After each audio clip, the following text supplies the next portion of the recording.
Hey, you know what your problem is? I don't think I've seen you at Kenny's, the other Rogers music venue in Corbin, Kentucky. I should see you there sometime. We got some shows coming up. Here's some flyers for you. Some shows in June and July. I hope to see you there. You got to come check out this new venue, Kenny's. This is Mayor Susie. I totally approve this message, and I approve this place. Are you looking for somewhere in Corbin, Kentucky to host your next event? Here we have it at Harvey's on Main at 115 Main Street. Let's check it out. Step into timeless charm and unforgettable elegance at this stunning historic venue. With breathtaking architectural details and an inviting open-floor layout, Harvey's is the perfect setting for your next special event. Delight in the breathtaking bar complete with tap, a fully equipped kitchen for seamless catering, clean and accessible restrooms, a beautiful elevated stage for speakers, performers, or presenters. And for weddings and formal events, relish in the comfort and privacy of the bridal suite. Whether you're hosting an intimate gathering or a large celebration, Harvey's on Main provides the perfect scene to create lasting memories. Thoughtfully designed by the owner, who will be by your side every step of the way to ensure all your wants and needs are met. Book today and let Harvey's bring your vision to life. How's it look? Wow, that looks hard, my guy. You know what's actually hard? Getting people to notice your business in a world where everybody's screaming for attention. While everybody else is posting boring ads no one remembers, we built one of the fastest growing podcasts in the region. Over 15,000 followers and climbing, and more than 65% of them right here in the Tri-County area. You can find us on Facebook, YouTube, Spotify, Instagram. That's not just views. That's local eyes, local customers, local money. We don't make commercials people forget. We make commercials people quote. So if your business is tired of sounding like every other business, come sit at the table. No sugarcoating podcast. We are not just growing an audience. We are building attention. What if reality wasn't limited to the world around you, but expanded by the experiences you could step into? The moment the headset goes on, curiosity turns into immersion.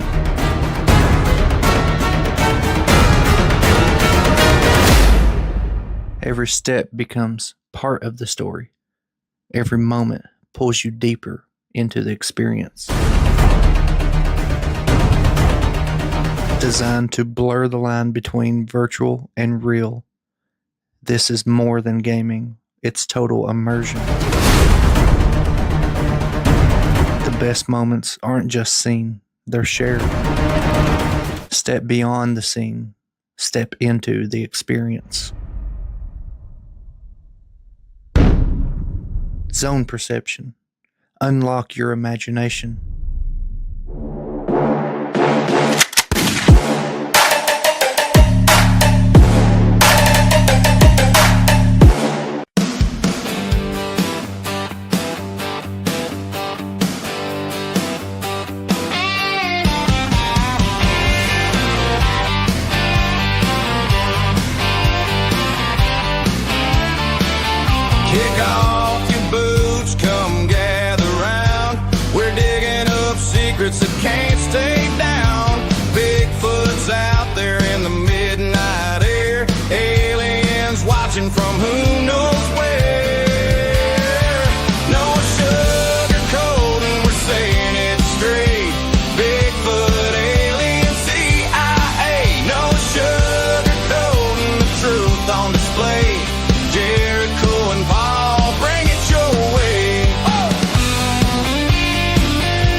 Cupid is gonna tell you why. No sugarcoating, we're saying it straight. Bigfoot, alien secrets to break. No sugarcoating, the truth on display. Jericho and Paul, bring it your way.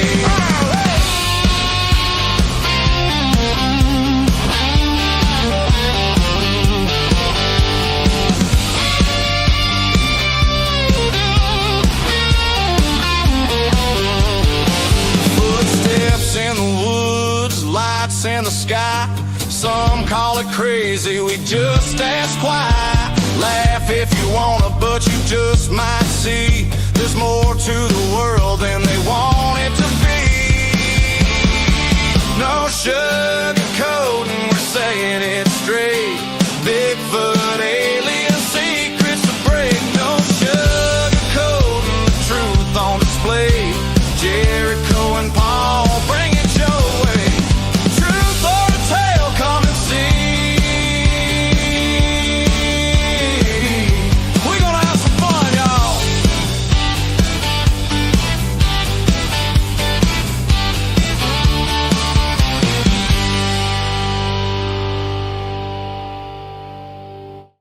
In a world where feelings are protected and men have traded big, beautiful beards for man purses and man buns, comes to you a podcast you always wanted and never knew you needed.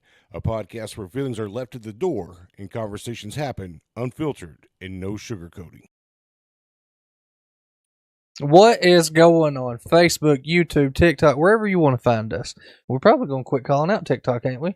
We need to. Yeah, we need to quit calling out TikTok. TikTok is not friendly with us. Every time we talk about any kind of viruses or any kind of vaccinations, Just we banned get- us right there. get banned on TikTok the moment it happens.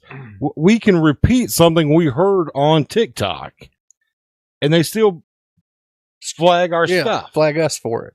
So yeah, screw you, TikTok. Yes, Put that through on there. TikTok. But on a brighter note, we have the Masons here Yeah, with The other Mason. you're the Mason. The I Mason. wanted to play that. I was trying to play that. We got the This Masons is with Paul the Masons. hanging out with the Masons. That's right, and I'm glad to be a part of it. I feel like I'm already a part of it. Yeah. So we have Jeremy and Jimmy. They're with Jeremy's with the Hugh Harris Lodge here in Corbin. We both. And Jimmy is too. Okay. We said McKee last year, right? I'm a member He of both. members of both. Member of both. Yeah. All right. So, and these guys just not Masons.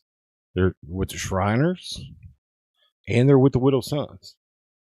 A So, lot. I mean, that's a lot. That is. Sounds like a lot. And we don't even know the beginning of it. So let's start there, guys. If somebody wanted to be a Mason, how do they become a Mason? They have to ask.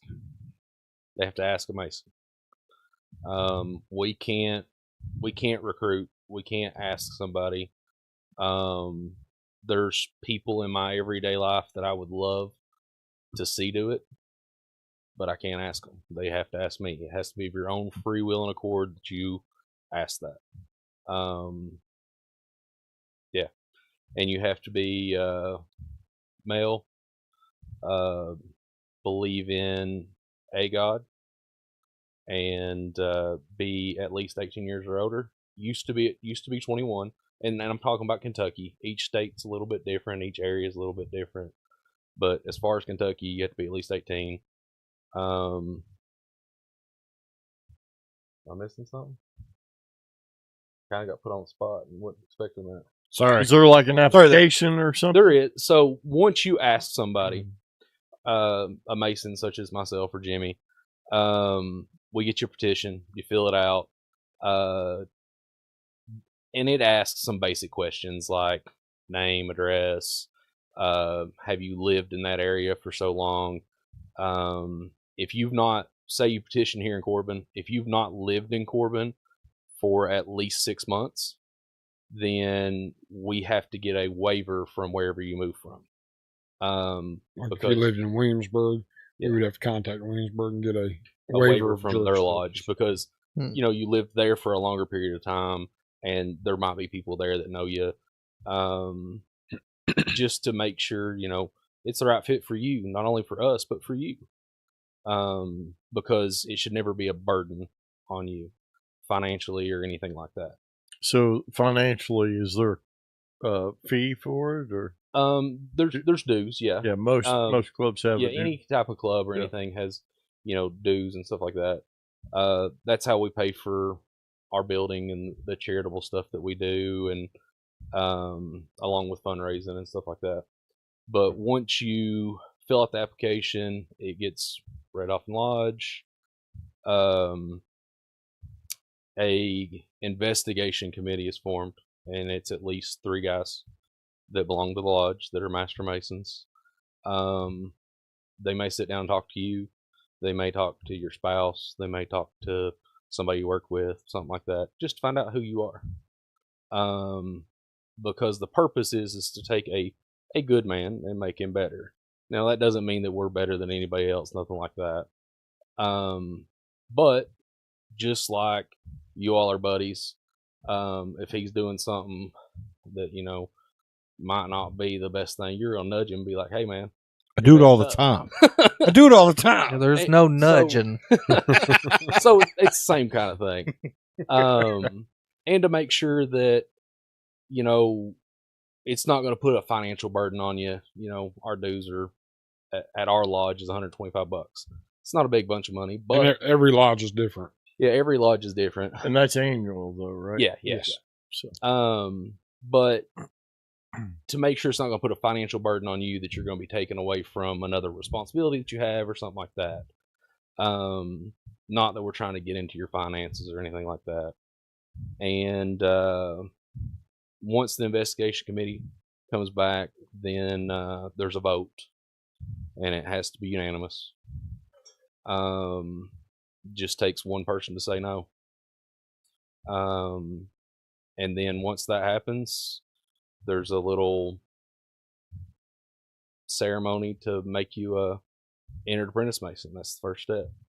And then you go from there. And it's kind of on you. The time that you put in it and the time that you spend progresses you from entered apprentice to fellow craft, master mason.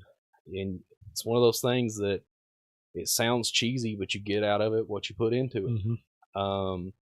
If you put in the time to move to the next step, then you're going to move there a whole lot quicker. The quickest you can do it is 28 days. Between each degree. Yeah, between each degree. That's the quickest you can do it. But there's a guy that belongs to our lodge that he was an EA for almost 40 years because he was a railroader. And between work and life, he just couldn't get it memorized and get it turned in or come on a regular basis or anything like that. So once he retired, that's kind of when he finished up, and he's been super active ever since. Yes. And super good guy. And he's actually a past master. Yep, he was master 2 years before me. And that is a term that people get confused by. That's nothing more than saying president. Masonry dates back to it's the oldest fraternity. That's what it is. It's a fraternity. Yeah, I mean that's yeah. and anything that you're saying, you can find on the internet. Yeah, Correct. There will be no secrets divulged. No. Everything that we talk about tonight is stuff that if you do your research, you'll find. So I just want to make that very clear to everybody watching. Well, and I want to make a kind of a disclaimer to that too, is you can find anything on the internet. I don't care what topic you're talking about. You can find pros, cons. You can find good, bad, stuff that's true, stuff that's not. Same thing with masonry. It has been around for such a long time, and there's been so much speculation about it that there's a lot of things out there that are absolutely false, and then there's a lot out there that's pretty spot on. Right. And we don't really get into what is and what isn't because we just don't.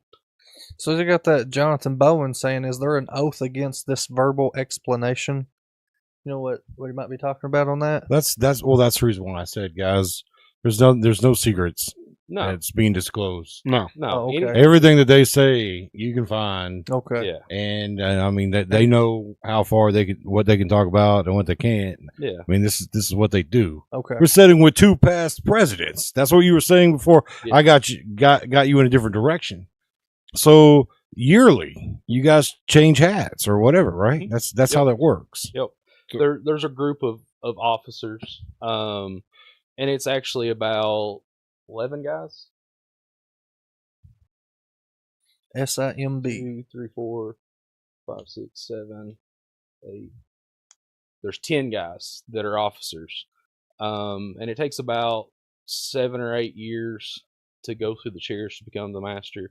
There's a couple chairs that don't change much, Like the treasurer and the like secretary. yeah, those guys are officers, but they usually stay the same. So Jonathan Bowen said he's a traveling man. Patrick, Preacher Pat, that's who that is. Yeah, that's Preacher Pat. He said to tell them I said SMIB. Someone to be. So we've got some folks watching tonight that kind of knows A little bit about this. a little bit about it. Well, I mean, I think every family has somebody that was a Mason in their family. You know, my grandfather was a Mason. My uncle's a Mason. You know, I always aspired to being a Mason because they're honorable people. Like a lot of the people that I know that are Masons aren't the people that you see talked about. Different kind of Mason. It's a different Mason. Aren't the type of people you see in these videos you find online. Like when people talk about secrets and this and that, you know. And then I think about, you know, my grandfather, my uncle, like these are great men. In fact, these are some of the best men I know. I know they're not doing no satanic rituals or nothing in the back, Right. you know. I know they're good folks, and a lot of folks that know Masons know them to be good people. You know, it's just kind of what the internet stirs up, like you said. Some of the things they say true, some of it completely off. It's wild though. It is, and you know, I won't say all, but most guys that become Masons have some sort of tie to it. They have a buddy, they have a grandparent, something like that. My grandfather, my mom's dad, and my uncle, her brother, are both Masons. My grandfather's passed away, and whenever I turned 18, I went to Charleston, and in that old town that's, you know, it's a port town, there's all kinds of Masonic symbols all over the place. And I called him and was like, hey, what is this? I know that you're a part of it. And he's like, there's a lot that I can tell you, but there's a lot that I can't. This is a bigger subject than just a quick phone call.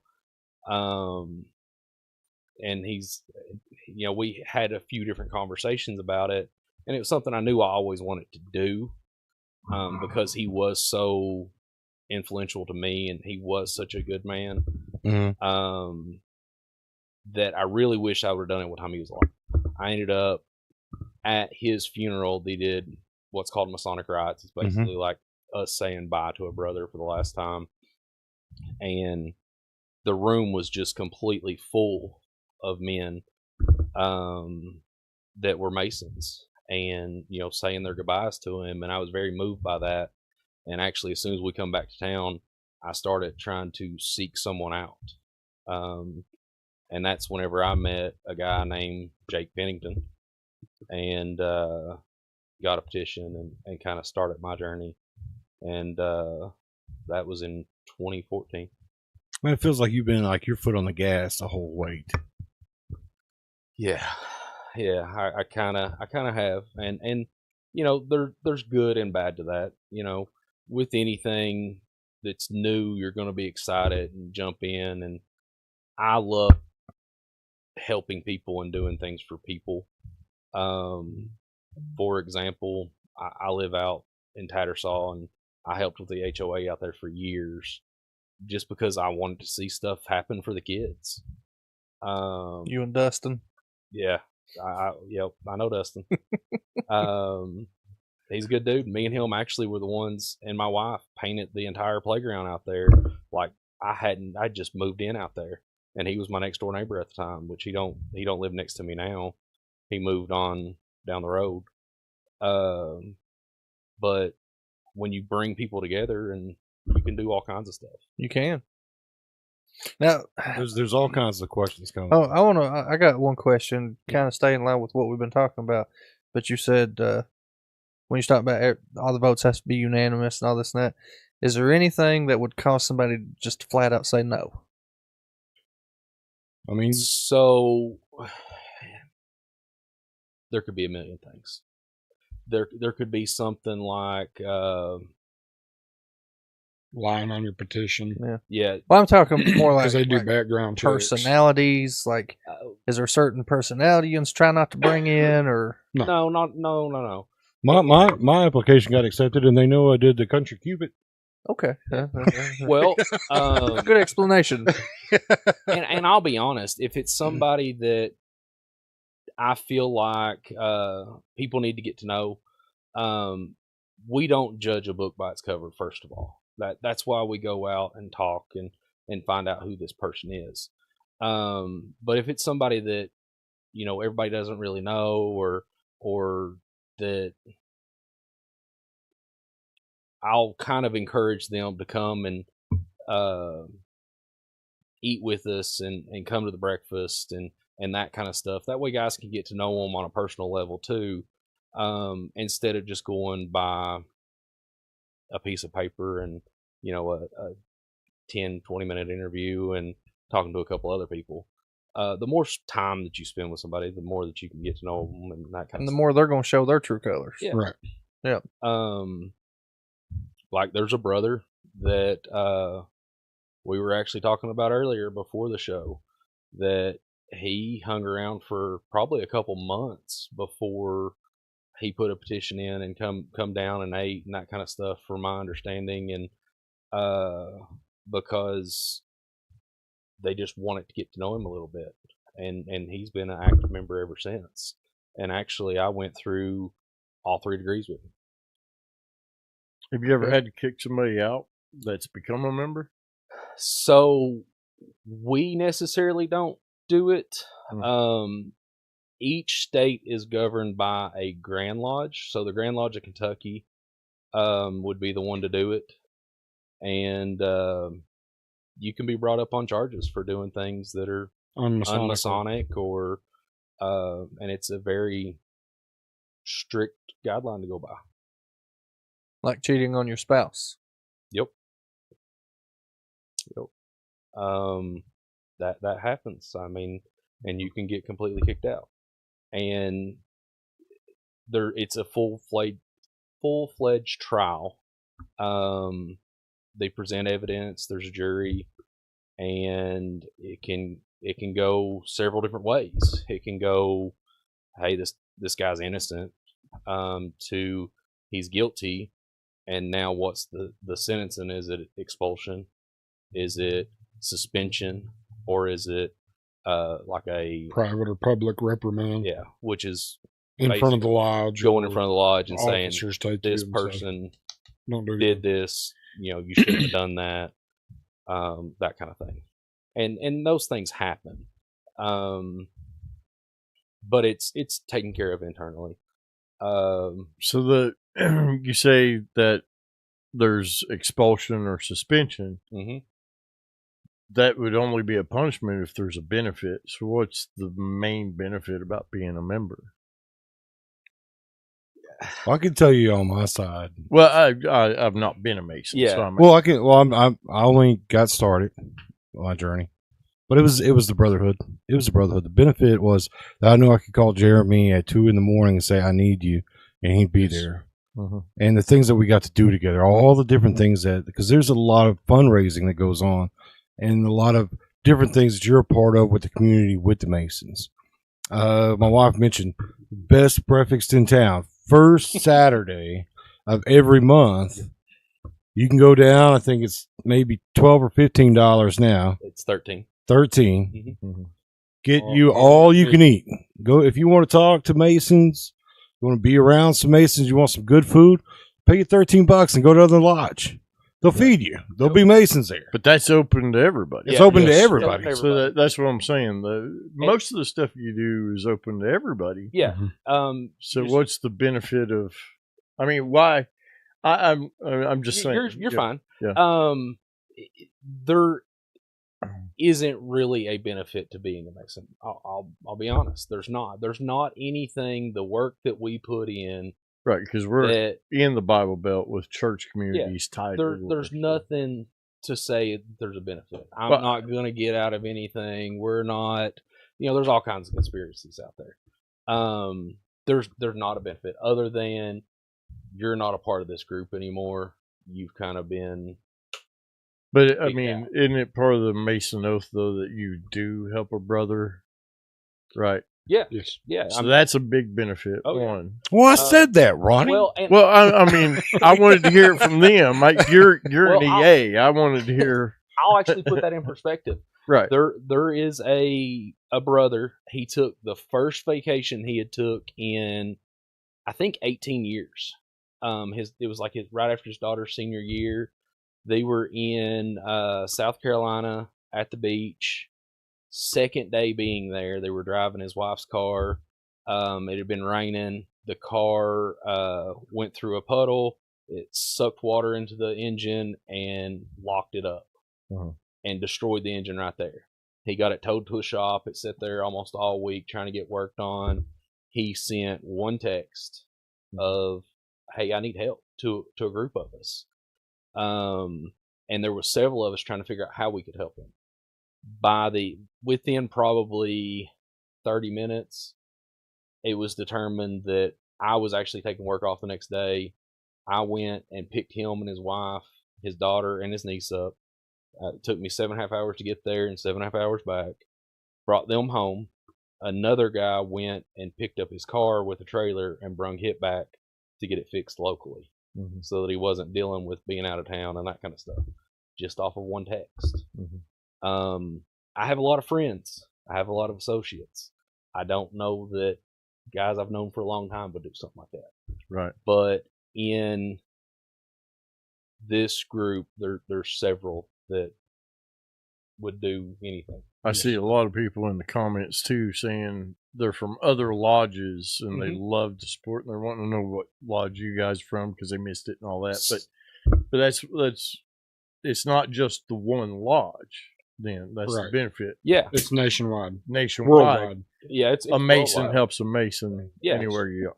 So And- that's a good benefit. Right. And it's a Because unlike our churches, this Baptist church ain't going to help that Baptist church. they should, Right? But- They No, should. they But do. They should, yeah. and that's where Masonry isn't religious or anything like that, but it's a fraternity, like I was saying earlier, and we belong to Hugh Harris Lodge here in Corbin,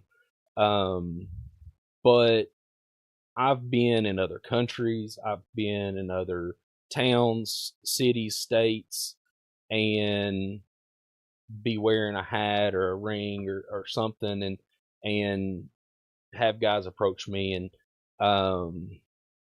build friendships. There was a guy who was actually in Corbin a few years ago from South Carolina. He was here for his daughter's 16th birthday, and he reached out to the lodge on Facebook because his Jeep messed up. And he's like, I don't need any money. I don't need anything like that. I just need to know where I can go for somebody that I can trust to help me with this issue on this Jeep. So a couple of us kind of, helped him out, that kind of thing. And actually got him hooked up with some brothers that locally own a garage, and they fixed his Jeep. And me and him have stayed in contact ever since. And it's a crazy network of just guys that have went through the same journey and that you can trust because of that relationship. Right. Because the Masons have that high standard, right? Mhm. And to be a member. So that's a benefit. That's what I was looking for. Yeah, but that's You- not like a benefit that you're looking to go around to cash in on or anything like that. No, But yeah. I agree mean, with you. that would be your step if you're expulsed from that, right? Yeah, Then that's if that's a pretty harsh. then we can't talk masonically to you. We Right. can talk to you as a friend or something Right. like that, but we can't talk masonically to you. So that's definitely a benefit Um, because then just like you said, the ring or the hat. This is somebody that is held to high standards. I can trust them. I can talk to them. and hey, look, you can get on Amazon right now and order you a ring, order you a hat. but you'll get found out very quick. Right. And I've never seen this. I've never looked up the law myself, but I've been told in Kentucky there's a really old law on the books. There's several old laws on the books in Kentucky, such as you can't have an ice cream cone in your back pocket walking down the road in Lexington. Yeah, no. But there is a law supposedly on the books in Kentucky that you cannot present yourself as a Mason. It's an arrestable offense. Wasn't there one too that said the only time you can beat your wife is on Sunday mornings on the courthouse steps? And the And switch with a can't be stick no bigger bigger than than your your thumb. thumb. Yeah. Yeah. Yeah. That's crazy. And they're still active. Yeah. Well, and there's one. I don't know if you've ever seen the one in London, but there's one in London that's an old one too. Now, hold on right here. They said, I wish there was a Masonic youth groups. Wasn't you just talking about youth groups? There is. There is. So, So there is 2 different girls groups that I know of, and there may be more that I don't know of. There is one called the Rainbow Girls, and there's Job's Daughters. I know a lot more about the girls than I do the boys because I have daughters, and I know a couple guys. Their daughters are active in it. They teach leadership skills, public speaking, all that kind of stuff, and it's really really neat. And then the boys is called Demolay, and somebody mentioned Demolay. yep. And the There used to be a Demolay in Corbin. There's not now. closest one is Danville. Yeah, Danville's the closest one, Demolay. And Job's Daughter, there's only 1 or 2 in the state I of believe Kentucky. one. And then Rainbow Girls is a little bit bigger. And I would say that there's a chapter fairly close, but I don't know exactly where. And with Rainbow Girls, like I said, my daughters aren't old enough to be in it, but I think they have to be 12-ish, 12. maybe even. Around. There might be a thing to kind of get them prepared for it, or to start introducing them to it at like around 9 or 10 or But something. somebody has to be a Mason for the children to be in these. They have to be sponsored by a Mason. So like my neighbor's kid or my buddy's kid or something like that. Used to, it was that way, I think. I don't want to talk way out of term, but I'm pretty sure now they don't have to be. As long as they're sponsored by a Mason. Right. Yeah, and that just no more than says, hey, this is a good kid. So if you was to sponsor somebody, that's you saying you're going to go pick them up, take them where they need to be. If they need help getting there, Yes. that kind of thing, yeah. Okay. Yep. That's just like if somebody wanted to start one of the Masonic youth groups here in town, they would have to have a lodge sponsor them, which means that the lodge would give them a place to meet, and that kind of stuff. Give them a little bit of a stable place to meet and that kind of thing. And I don't really know what happened to the Demolay group here in town, but It was before either one of us yeah, was it in the was lodge. before I was alive. Okay. It's very interesting. I really like this stuff. Mhm. Yep. And I tell you what, between this fly and wherever that grasshopper or whatever it is, It's in the back, I believe. I don't even know where the crap that cricket come from. So, somebody's keeping on writing about the length of your Cable tow. cable tow. What is that? So you're finishing my sentence. You know what they're saying. You're not even getting to see the screen, but that's what they're saying when you were talking about helping people and stuff like that. So what that refers to is, Don't overstep your boundaries to where it's going to put you in a or bind. you're mean, like you're mean. So let's say Jimmy's truck breaks down in California and he's needing to get back home. I obviously I wouldn't have the means to take a truck and trailer and go get him and bring him back. I just wouldn't, I'll be honest. But if a bunch of guys kind of chipped in what they could without taking away from their family or anything like that, then they can do it together. So your family always comes first. And anything that you contribute to the relief of a brother or charity is anything extra. Kenny Williams said he'd leave you out there, Jimmy. He would. That's what he said. But that's what that's referring to is keep it within your means. Okay. Yeah, no, there was that had popped up a couple different times about the cable tow. Mm-hmm. All right, so now we've kind of got into the Masons a little bit, how to become one. Mm-hmm. To become one, you got to ask one. Yes. Yep. You're not going to get recruited. Nope. And you're going to have to do a petition, and you're going to have to be voted on in that lodge. Yep. So That's go to the breakfast first with steps. them. That's the first steps. Mm-hmm.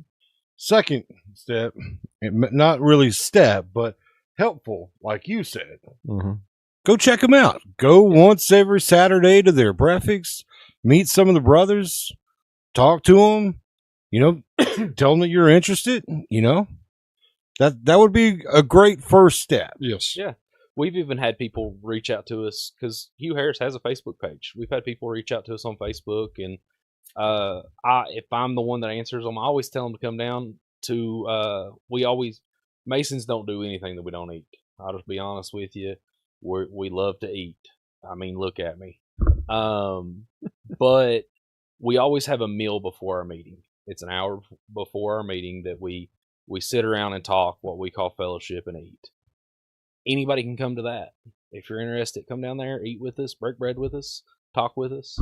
And then the only thing is when we go to our meeting, it's no more different than a private board meeting of a big business or something like that. Only members can go into the meeting itself. There is a catch to that, at least for our lodge. I won't say every lodge does this. Once a year when we install officers, it is a public installation. Yes. Anybody can come to that. Anybody can come watch the officers get installed. My kids have went several times. They've been there every time I've ever been installed. Besides, I think 1 year they had somewhere else they had to be. There's a couple other Masons talking about how they got to eat before they meet too. Yeah, It must be it must be a thing. we don't It's do like anything. McKee Lodge, you know. We do the chicken festival every year, and we're known for our funnel cakes. We set up right there in front of the lodge, and we've met a lot of people, and there's a lot of people asked about the lodge. See that, because you know that's one of those things that, and I'm maybe speaking on a turn, but there has to be more young attention to. There does. You know, speaking of that, back in the day, our lodge probably at its height probably had 600 or 700 members. It's nowhere near that now. Jellicoe. So in Jellicoe, there used to be two lodges. There was one on the Kentucky side and one on the Tennessee side, and each one of them had 800 members. There used to be a lodge in Rock Oaks, Woodbine, Girdler, Williamsburg, Jellicoe, Corbin, Gray, all these little towns had a lodge. Now, Which Gray's does have one. Gray still does. Now there's one in Gray, which is called Cumberland Valley. Then there's Hugh Harris and Corbin, and then there's Williamsburg. And Jellicoe has a lodge, but it's only the Tennessee side. The Kentucky side actually merged with Williamsburg 100 years ago. Laurel County, there's 3 lodges up there. You got McKee, which is right behind the old courthouse in London. And you got C.D. Ward, which is in East Bernstein. And then you have Bush, which is out. That's a little bit of a distance, yeah. Yeah. And back then, guys were going to lodge either by foot or horseback or something like that. And so they couldn't go the distance that we can go now. And memberships down, that kind of stuff. And so it's got smaller.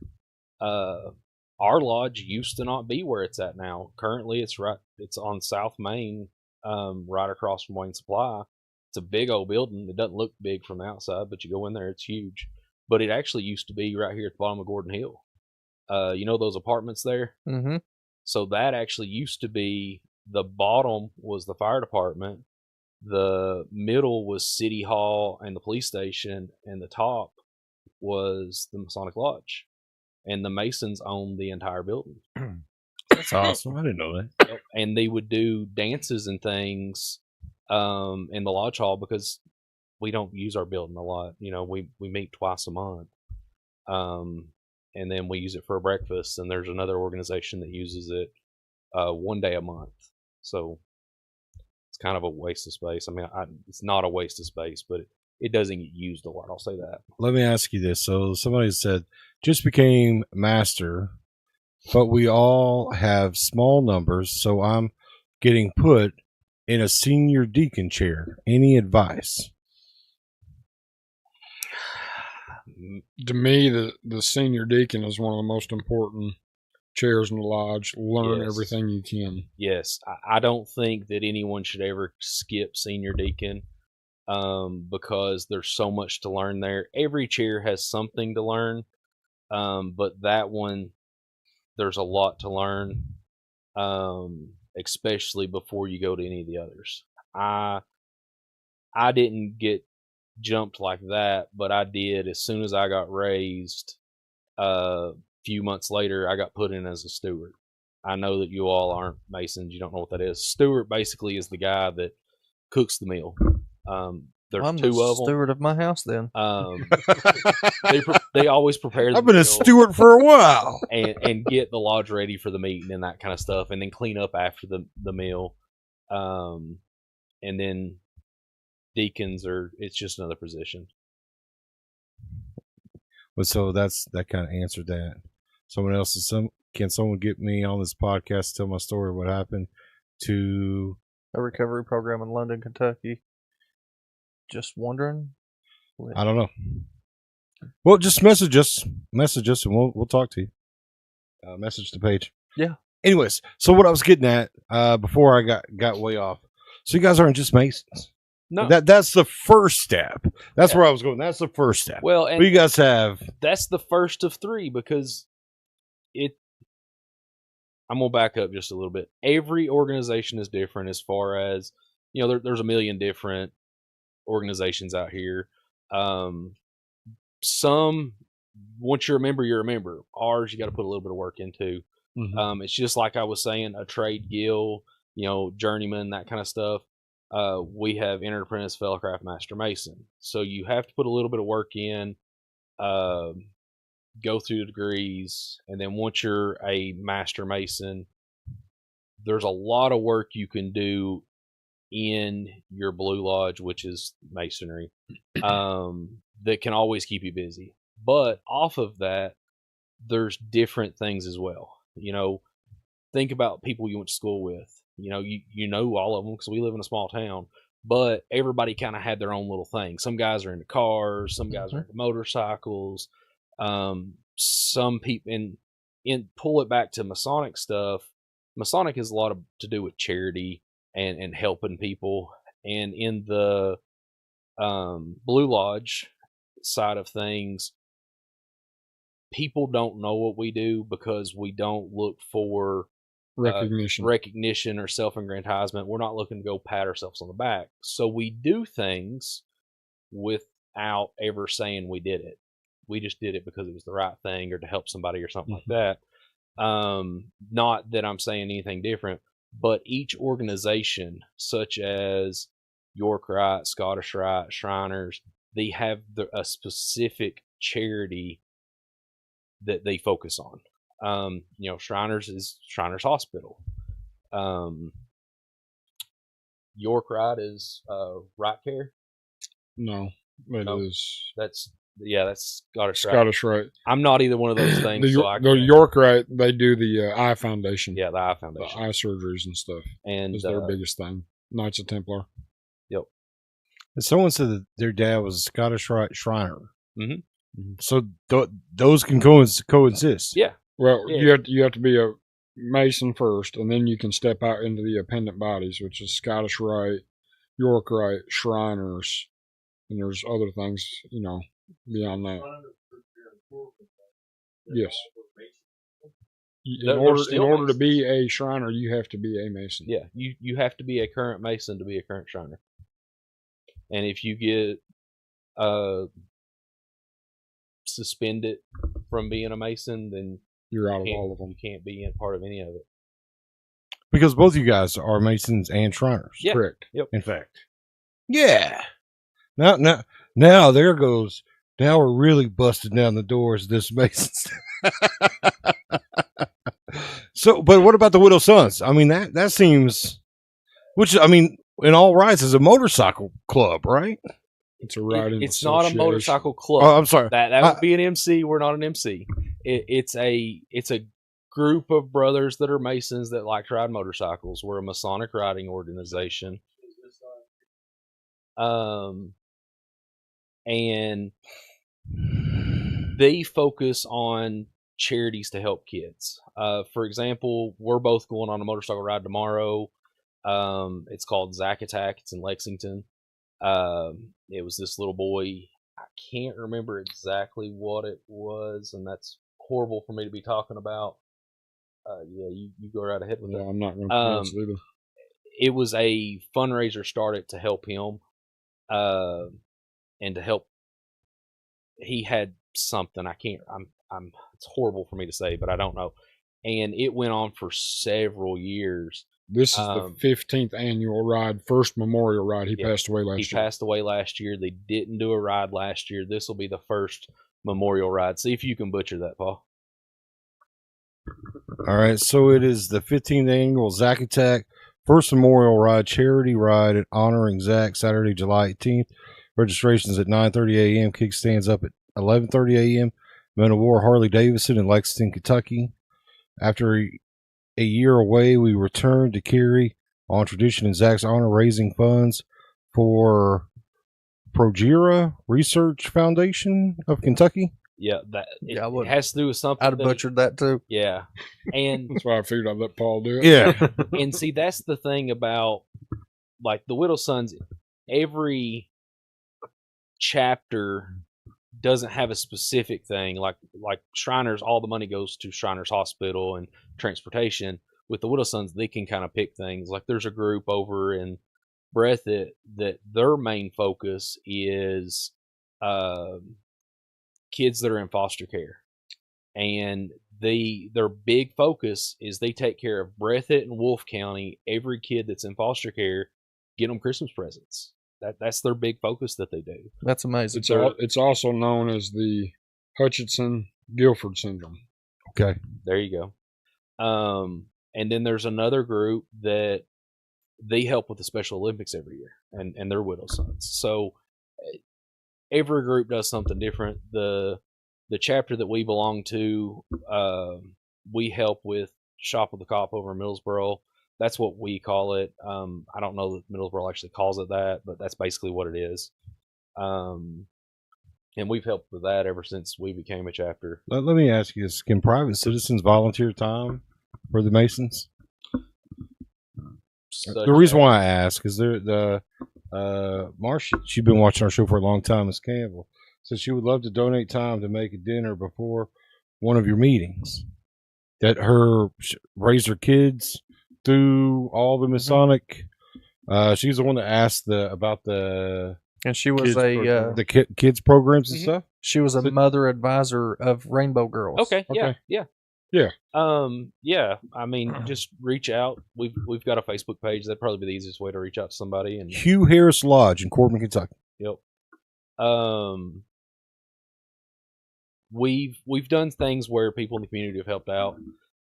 There was a thing that we did for a couple years that was actually on Christmas, and it wasn't officially a lodge thing because we didn't want people to feel like they had to come because they were part of the lodge. It was just a group of us that got together and said, hey, we don't want anybody to spend Christmas alone.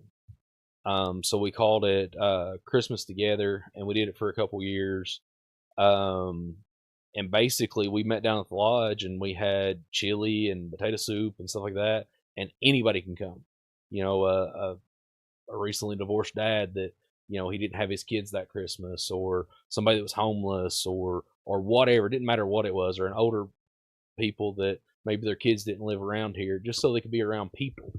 And we actually had a Elvis impersonator one year. Elvis impersonator, and we had a Santa Claus donate time. And it was a lot of fun, and it went really, really well for a couple years. And we realized that if the Christmas was going to be really, really cold, there was a big need for it. If it was warm, it's like nobody would come. And we kind of got out of it because of that. But it was a lot of fun. And my kids have grew up in this sort of thing. And I hope there's no kids watching this, but I'm not going to go there. Never mind. But my kids want to be charitable, and it's neat to see. For example, Shriners will do what's called roadblocks, where they'll stand out there with a bucket and just ask for donations. It doesn't matter if you got 2 pennies in the ashtray and you throw it in there. It all adds up and all helps. My kids will not only want to go help with that, but they'll go raid their piggy banks to take it down there because they know it's going to help kids. I saw they would come out in front of when I had Zone Perception on Peach Corner, they'd be there every Saturday, one Saturday of the month. Yep. Right. And their kids would come out there. That's that Yep, direction. that was actually my kids. Yeah, well, Peach Corner. Yeah, I'm sitting up. Yep, that was actually my kids. Yeah, in the white truck and stuff. Yeah, Yep. That's where we had the Zone Perception before. So, and it's been really neat to see my kids think about others in a time where everybody's gimme, and kids don't normally think that way. It's really neat to see. yeah. I even tried to get the kids to come in and play a free game up there, but they're like, no. That's how mine are. My 2 little ones, I can't say much about my older one, but my 2 little ones, they love helping out like that. Well, I'm going to give you an example, and I'm going to keep it kid friendly. Every year, Santa Claus asks us to help. I explained to my kids that not every mom and dad can provide a good Christmas, because it might be the choice of paying a bill or buying some Christmas presents. So every year, Santa Claus asks us to help. If you all get where I'm going with this, Yeah. and we'll go and he won't give us any names or anything, but he'll give us that there's a boy that he's this age and he likes these things and these are his sizes, and we'll go get stuff for him, and a girl, and we'll usually have, I don't know, did we do 8 last year? I was around there, yeah. I think it was about 8 kids, and we spent probably $200 a kid on them. And It's pretty good. I had to figure out how to explain that to my kids. So that's how I explained it to them, is that Santa Claus does a lot, and he can't do everything without some help. And I'm keeping it this way just in case there's a kid. Right. My kid might be. Well, listen, we actually had Santa Claus last year too. You see right there, Santa Claus and that, and we hope to have Santa Claus come back this year. We're trying to do the same exact thing. Yeah, and we helped a lot of kids with Santa Claus help. And kids in today's time, you think every kid wants an Xbox. There's kids that ask for a basketball, or one kid asked for a name brand pair of shoes. The kid never had a name brand pair of shoes. It's what he wanted. So it's very humbling to get that. Yeah. The thing that my kids had a biggest problem with is they wanted to know who the kids were. And I'm like, we don't know that. That was my problem, is because my kids tried getting deep in it with us, and I wouldn't let them. But they would ask questions like, why does this kid only want that or only want this? Well, and the way that I went about it is I just explained to them exactly like I laid it out to you a second ago, and I explained to them that Santa Claus uses the schools as a drop-off point and a pickup point, so that's why we'd take it to school and drop it off. Yeah. And we went ahead and wrapped it for them just so that Santa Claus didn't have to do that. It was taking a little bit of load off of him and the elves. And they thought that was awesome. And they were excited to help. They kind of wish they knew so they could make it a little bit more personable who it was, but they were cool with that. You mean to tell me you're passing out little kids' Christmas presents, helping Santa Claus, instead of doing satanic rituals. Not hiding somewhere on drawing, pentagons. I'll make this comment. If you ever find that in masonry, I won't be a part of it anymore. Right. I'll make that comment. Well, see, and that's one of the things I really wanted to debunk with you guys. I wanted people to see, how community involved you guys are. Oh yeah. Well, for example, once again, I'm not saying any of this stuff to pat the lodge on the back or guys on the back, and I'm going to kind of use different lodges as an example, but there was a kid in our community that had cancer and needed help with transportation, hearing aids. Just the bills were piling up. We did a breakfast and donated every dime off of it to the kid. And I think it might have been like $1,500 or something. It wasn't a huge sum, but that's everything that we made off the breakfast. Right.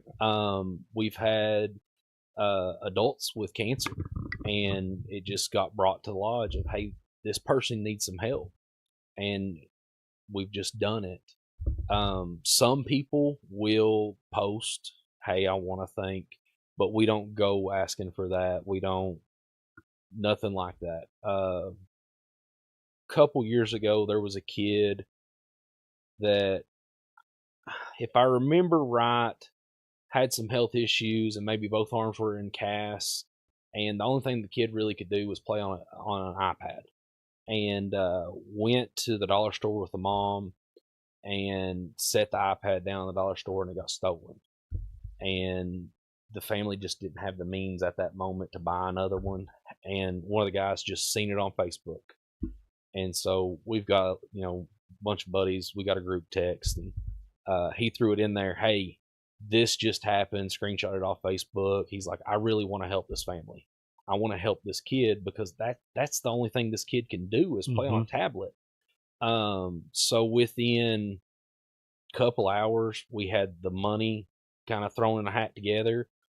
We had bought a tablet, a case, and a protection plan from Amazon, and it was actually during COVID. So then we took and put it on their porch and just kind of let the mom know it was there. And the mom actually did make a post thanking the lodge and stuff, but that's never done for that reason. There's all kinds of things. Like, you guys give away a scholarship every year. Yep. You do bikes every year. We did three this year. We did 3 this year. As far as the school year that just ended, we donated 3 bikes and a scooter to Oak Grove, Whitley North. What's the school? Keavy Elementary, and what's the other Laurel County school that's right here in Corbin? Hunter Hills. Hunter Hills. So, that right there can lead into a lot of money when you're talking about each school got 4 bicycles and a scooter. And all of that is made off of like the breakfast that we was talking about. That is a time for us to come together and open our lodge to the community and fellowship with people and things like that. But it's also a fundraiser to fund those things. That's where that comes from. And that's where the money goes. All right, guys, we are fixing to take our first break. Our only break, actually. Yeah. And then we're going to come back, spin the wheel, and then we're going to get them to tell us the deep secrets. Don't go nowhere. We'll be right back.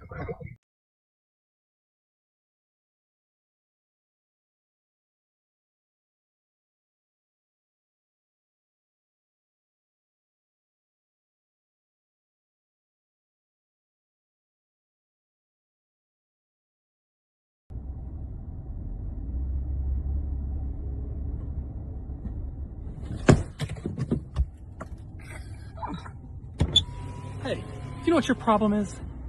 I don't think I've seen you at Kenny's, the other Rogers music venue in Corbin, Kentucky.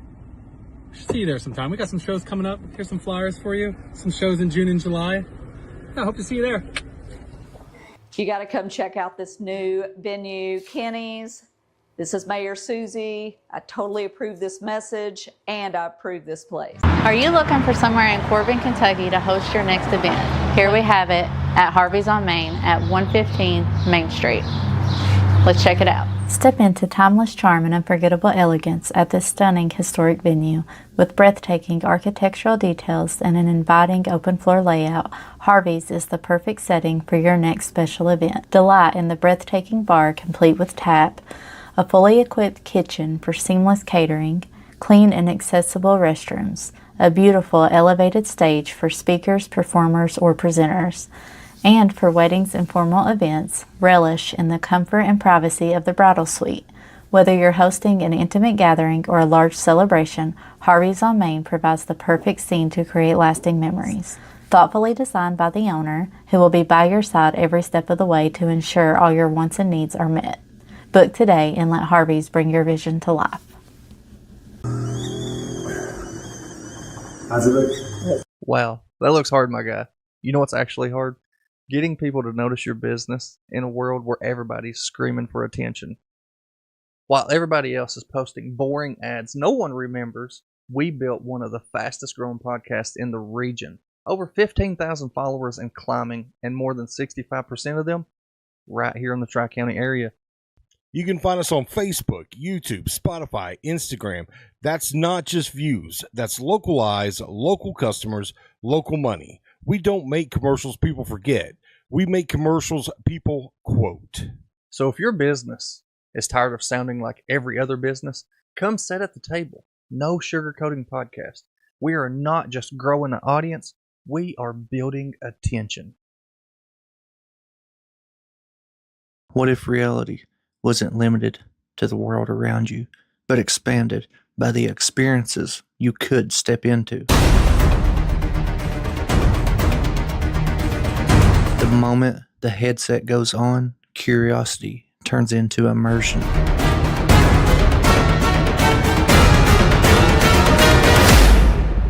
Every step becomes part of the story. Every moment pulls you deeper into the experience. Designed to blur the line between virtual and real, this is more than gaming. It's total immersion. The best moments aren't just seen, they're shared. Step beyond the scene, step into the experience. Zone perception. Unlock your imagination.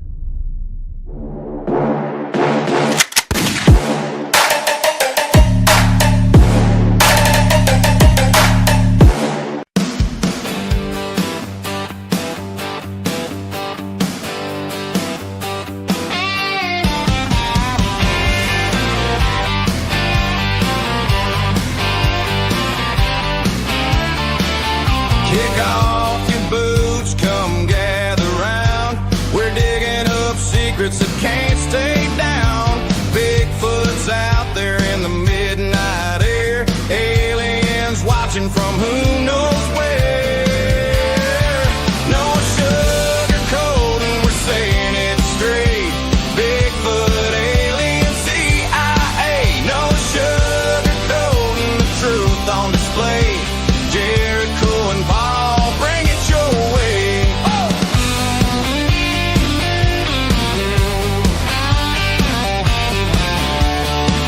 From small town whispers to city lights, we're hunting the truth in the dead of night. Conspiracies spin and the rumors fly. Country Cupid is gonna tell you why. No sugarcoating, we're saying it straight. Bigfoot, alien, secrets to break. No sugarcoating, the truth on display. Jericho and Paul, bring it your way.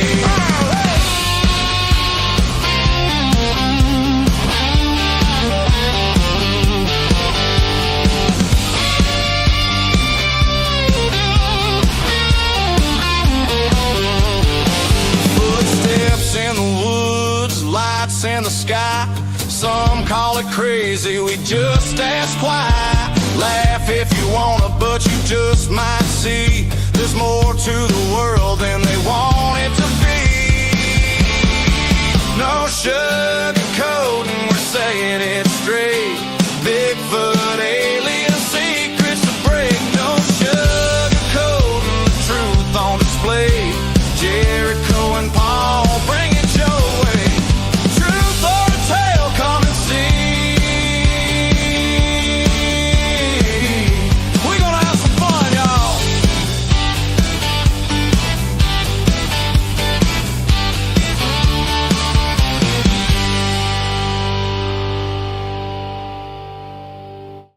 In a world where feelings are protected and men have traded big, beautiful beards for man purses and man buns, comes to you a podcast you always wanted and never knew you needed. A podcast where feelings are left at the door and conversations happen unfiltered and no sugarcoating. What is going on? We are back from that awesome break. Gosh, buddy, I feel better. I tell you that. Just so there was like 20 people show up during the break. I know. And I didn't know some of them.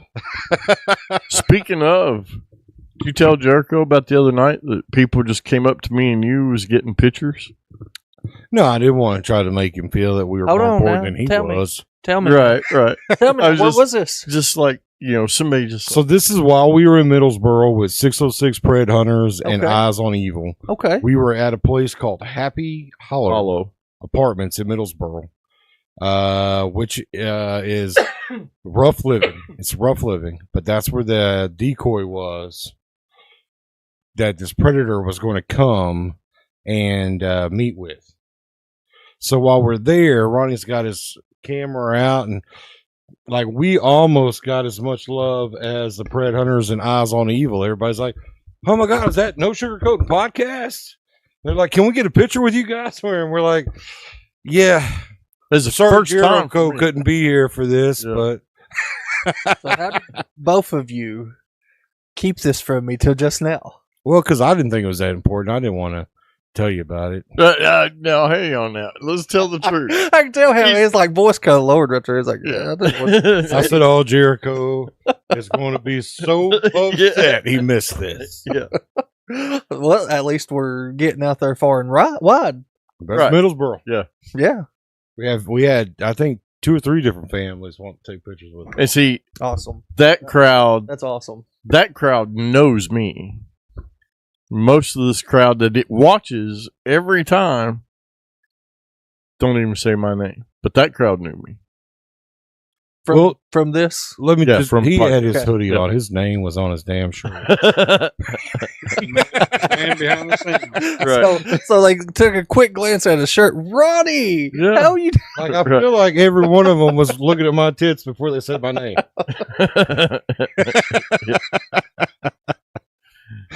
Anyway, when we left that night, everybody knew my name there, though, because the Tuffle. Ronnie got speared. I heard he did briefly tell me about that. Now. Ronnie got speared. The predator came bolting out of the house, which I don't know how this guy got out of the house. There I've was seen that video. there was huge men in that house. So they tell me they look at me, which they don't know my background, Yeah. And they're like, "Paul, you call the police. That's your job. Yeah. and they put the old man. Ronnie, you come with us." I promise you, if I In was the there, doorway. he wouldn't have got away. Well, you can't stop him. It's against the law to stop. Yeah. I would have tackled Yeah, him. I mean, I would have done a citizen's technically, arrest. you could have probably. Once he hit me, I was able to grab a hold of him because he started the assault on me. But yeah, I'd have done a citizen's arrest. Yeah. That's what I would have done. of course, Jericho would have done it completely different. Yeah. Like I was waiting for him to fly in as the guy was running. Right. Superman cape. But yeah, they tell me, they said, "Paul, you call." So here I am, and there was supposed to be like a beep, and to let us know the guy had arrived. The beep never came. The beep never came. So then I watch a car back into a spot. I'm like, "Ronnie, there's a car here. They're backing in." I said, "That must mean they're pretty comfortable." And he goes, "Or that means they're trying to get out of here quick." So then we pay attention to the guy. Of course, he goes up to the door. He knocks. He goes in. And me and Ronnie are just looking at one another like, "Is that our guy?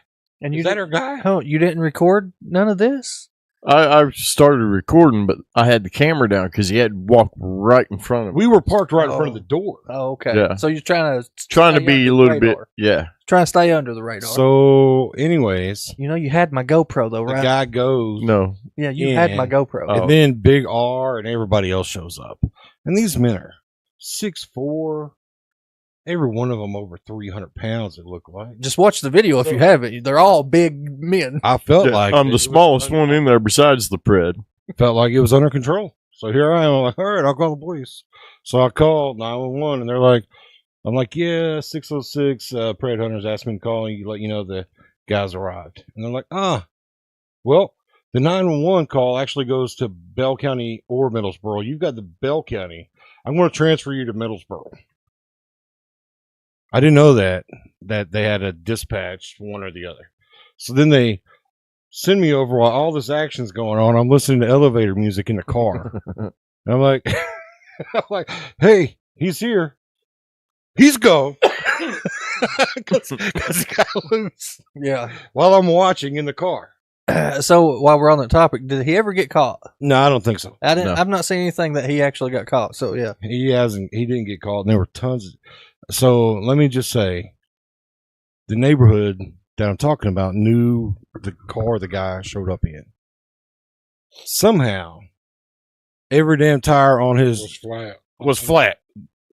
Somehow, it happened. He drove there. Like, I don't know if he drove on flats, Yeah, I heard. but I guarantee I heard you, that. Yeah, they come there on the flats. I guarantee you, he was leaving on flats if he was leaving at all. And then they found all kinds of dope in his car and everything else. Like, it was crazy. they towed his Yeah. car though. Yeah, that's crazy though. Like I heard they got canines out, and the canines couldn't even Yeah, find them. couldn't Yeah. find 'em. You missed it. It would have been a fun night for you. I tried to get you to come, Jericho. We had a show to take care of. I told you, check it. Catching a child predator kind of takes time, and getting invited to go was a big deal. Well, that's why there's three of us. We done it. All right. We got the Anyways. wheel. And number 4, So our we have- guest got the You've not explained lucky Will to spin. them, have you? No, I haven't. explained Okay, it. so- I thought that you had. No, I hadn't. So that's great. The suspense. I'm sure you've been wanting to know. I'm You looking at guys- one right there. You guys won the vote, so that means you guys get to spin this lovely wheel here. We would love for you to do what it says. There is an alternative, though. If you don't want to do what the wheel says, you get to eat some nasty gummy beans. Maybe nasty. Maybe nasty. Yeah, it's a mixture. There's good, bad. So But you don't He know. was the one that was invited. I come along for moral support. You're here. well, he did announce it as the guest number 4 in both of your names. So, anyways, just go ahead and give that wheel a spin. If you don't want to do it, that's fine. No big deal. It's just kind of a So we both spin? just one. one, and What does it say? Can you read it? Jericho's handwriting. It's it's sloppy. kind of smeared off. They're having an awfully hard time. I'm going to turn it around Yeah. and let you read it. Yeah. So something about an impression or something. Oh yeah, it says do any impression, have the guest guess who it is. You guys have an impression? It could be an impression of a famous person or How we supposed You to, got to do the impression. We we got to guess who it according is. to that. That's what that says. It does say that. well, I think that means like the guest watching. No, You I think that I means think that you wrote it wrong, man. I think got you- to do an impression, and then All you right, got Paul. to guess. Do an impression for it. No, you wrote it. It don't matter who wrote it. It does matter who wrote it. Does that mean that you have to eat the jelly beans if you don't want to do it? Yeah. No, you spun the wheel. Yeah, but I'm willing to do it. Oh, so I'm willing. To, I'm, We'll reword it. You do an impression. Let me guess who it is. Can't You can't reword it reword it? now. Yeah, you trying to change the rules? That's something my little kid would do. Come on now. And you see it. Well, I'm telling you, I know how my brain works. When I said let the guest figure out who it is, it's the guest that's watching. That would be viewers. Or yeah, viewers. Yeah. So I should have said so- viewers. So once again, There's this Whatever. Jessica girl keeps talking about a hot hunk in a Harley shirt. Hunk in a Harley shirt. Yeah. It'd be his wife. be my wife probably. All right. But So hey, is the other woman on there? That's the question. That'd be his. That's what I. That's Oh, I was like, hold on. What do you mean the other woman? Yeah. that's what I call his lady. Is the other woman. All right, so I'll do an impression. I got one for you. It's super easy. Anybody our age should know this. So it goes, shall we shag now or shag later? Austin Powers. I mean, yeah. That made it easy. Little Mike Myers, you know. Know what's weird? I heard you say earlier your wife's name's Jessica Mhm. and her birthday's in October. Yep. My wife is named Jessica and her birthday's in October. If it's the 27th, we got issues. It's the 28th. That's too close. That's that weird. is. That is. My oldest daughter's actually on October 1st. What's pink dress that you wear? That's Jimmy in the pink dress he wears. That's Jimmy, the pink dress he wears. They come from Jessica Gibson. What she was talking about earlier when I was on the phone. She wanted me to wear Oh pink yeah, dress down Yeah. he called me earlier. He's like, "What are you wearing?" And I was like, "I'm wearing jeans and a t-shirt. I don't care what I'm wearing. If She they said- don't like she it, said, they're "Wear a gonna have to pink get over dress." it." And she's telling him to wear a pink dress.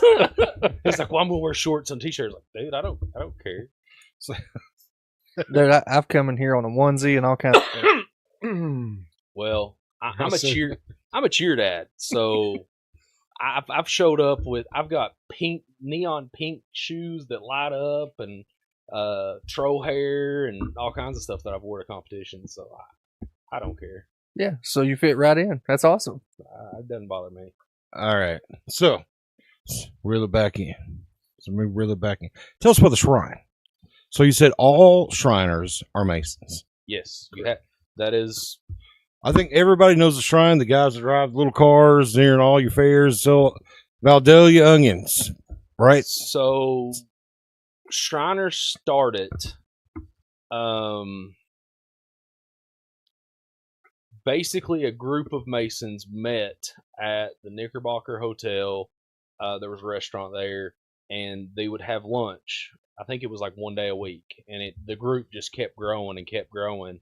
And it was so Masons come from all walks of life. There was doctors and lawyers and actors, and that was part of this group. And then just They're common- presidents. They're presidents Yeah, that are Masons. but they come from all walks of life. Like, I work for a lab. Jimmy drives a truck. But so there's just this group of guys that would meet to have lunch, and they were Masons, and they decided that they were going to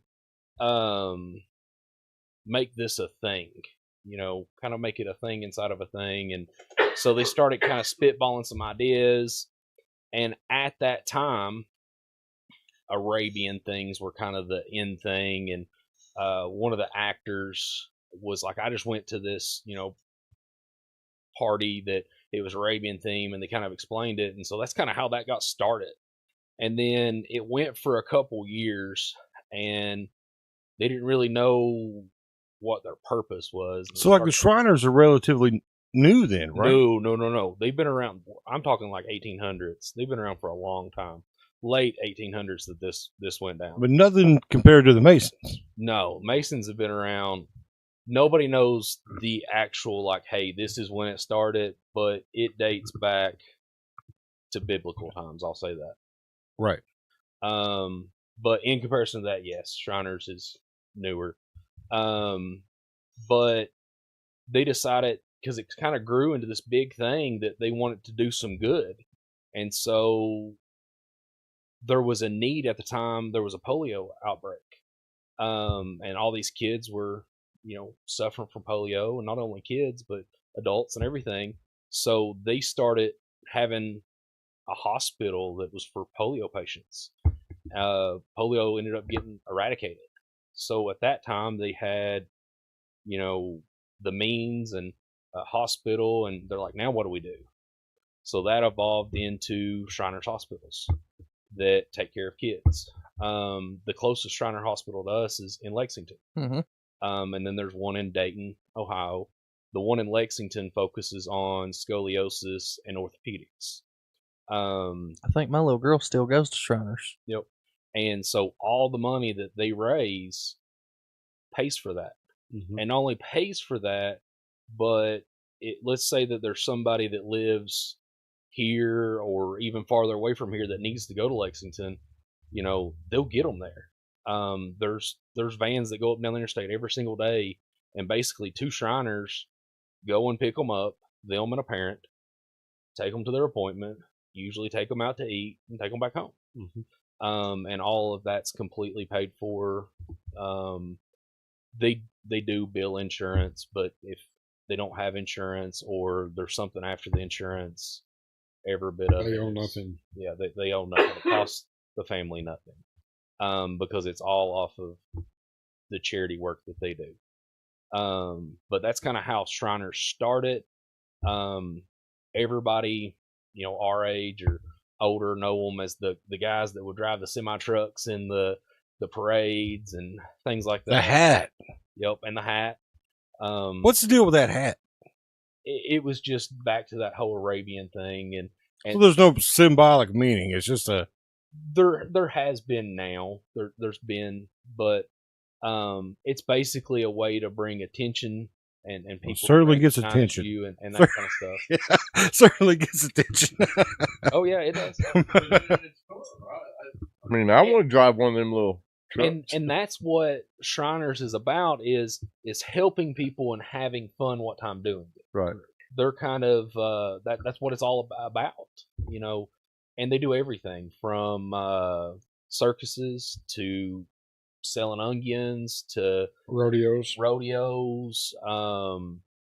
They even do like balls, like, you know, they'll have big fancy balls and, you know, use it as a fundraiser. We had a car show not too long ago at our temple. Yep. So the temple Lexington. is like our meeting place. The one that we belong to is in Lexington, and then off of that there's clubs. So there's a local club in Corbin, and we meet here locally. And But during Nibrock, you'll see us handing out red balloons. yeah, we walk all over Nibrock handing out red balloons. I remember that. Yeah. And then there's units that go around of guys that own the semis and things like that, and they'll ride in the parades, and they try to hit every parade they can. And sometimes, you know, a couple guys will show up. Sometimes a whole big bunch of guys will show up because, you know, it's one of those things that you want to be at everything you can, but you also have to go back to what we're taught in Masonry, where your family, your God, and your country come first before this fraternity. So, Right. you know, It's hard to get free on the weekends because that's when most of that stuff is anyway. Right. so it just all depends. I jokingly asked somebody the other day, I was like, hey, you know what Shriners are? And it was a younger girl, and she's like, yeah, those old guys. And I just kind of laughed. I said, I'm one of those old guys. Oh, and you know, I don't have a semi. I'd love to have one. I actually bought a little trike and haven't even had to have it. Got to have it in a parade.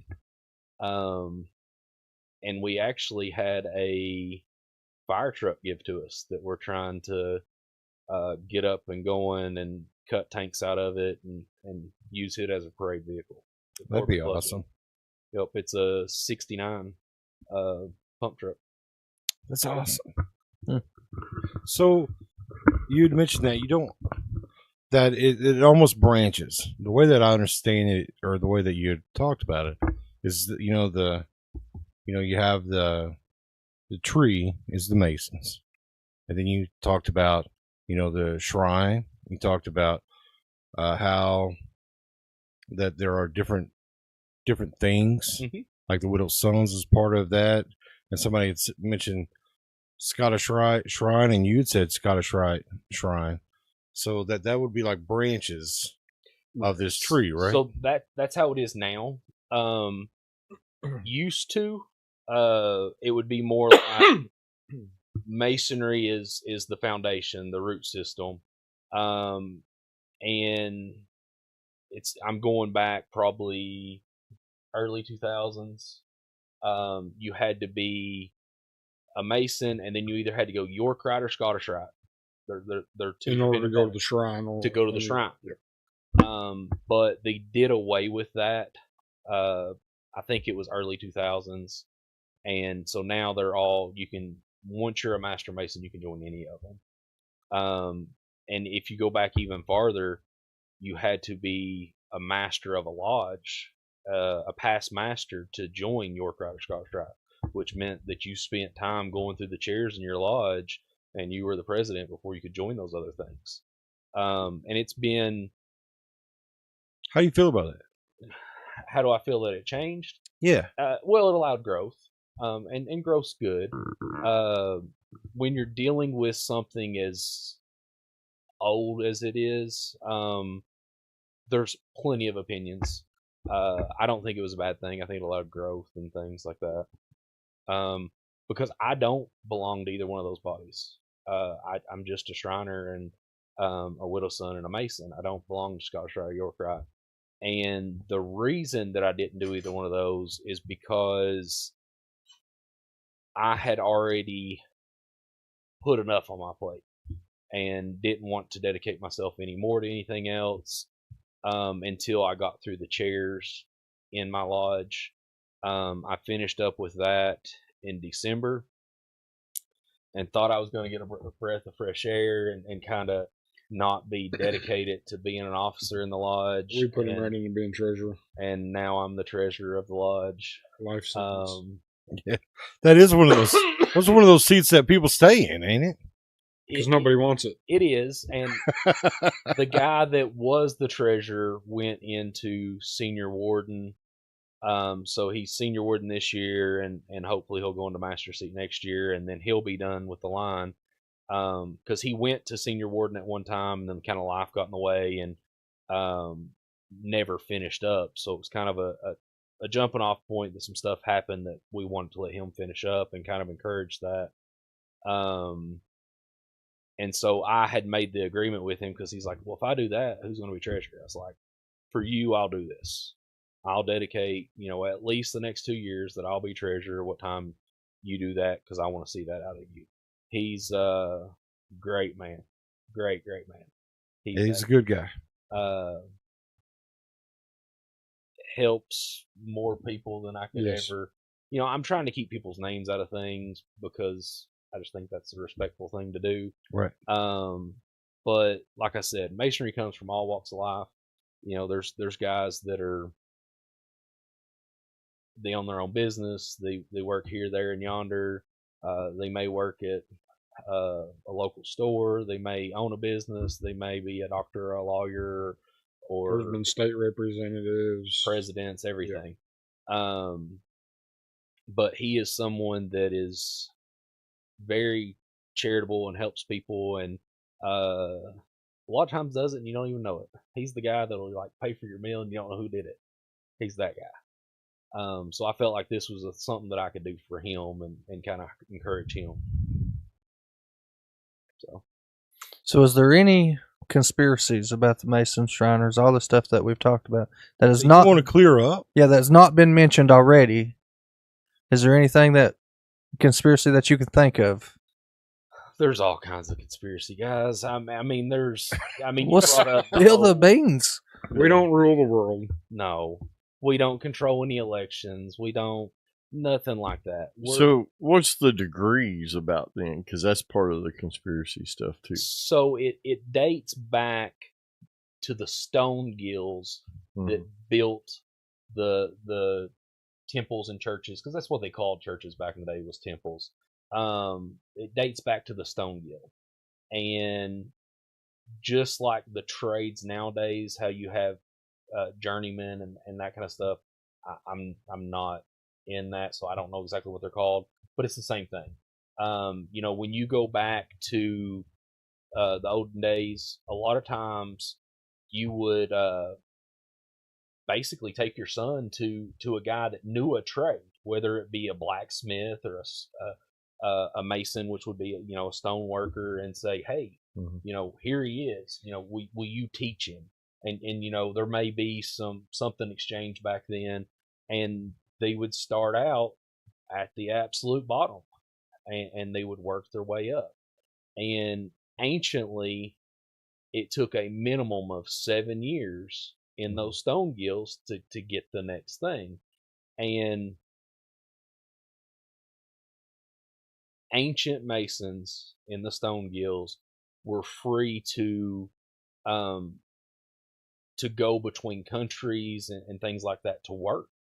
You know, they would go to where the work was, and you would have to. How do you tell? Is this guy? Is he a master stonesmith, or is he an entered apprentice? And so there was ways to tell, and there was ways to prove yourself, and so it all goes back to that. And you'd mentioned too, though, that only locally there's only 3 degrees, right? In the Blue Lodge. So in there is masonry only in 3 degrees. general, there's only 3 degrees. So where's people get the 32nd degree thing? So Yorkite and Scottish Rite Mm-hmm. picks up at the 4th degree, and they go up from there. Okay. But that's no longer the path you have to take, right? No. You don't have to, no. Yeah. And they're basically, the best way I can describe that is a club inside of a club. And they're great things. They do all kinds of great stuff and help in different ways. If I'm not mistaken, The Scottish Rite deals with, it's called, they deal with like speech impediments and stuff like that. Mm-hmm. well, and Yorkite even pay for a local, like in their area, preacher to go to Jerusalem, like every so often. Like they'll kind of sponsor somebody to do that, and they both deal with different things, and they have different charities, and So those are where you got your 4th through 32nd degree? Yeah. Is there a Yes. 33rd degree? each one's There different. there is a 33rd degree.